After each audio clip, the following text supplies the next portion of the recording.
Natagpuan ng mga pulis at search and rescue team ng MDRRMC na nasa state of decomposition na sa masukal na bahagi ng Barangay Buto, Tampakan ang isang binata na may 2 araw nang nawawala.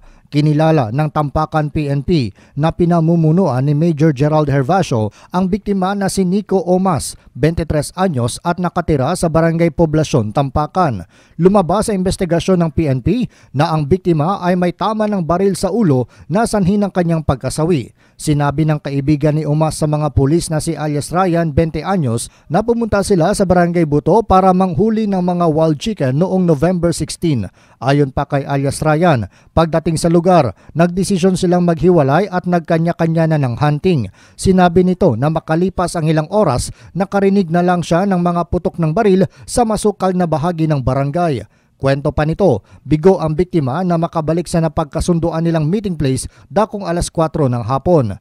Ayon pa kay alias Ryan, nagdesisyon siyang umuwi at nagsumbong sa mga kaanak ng biktima.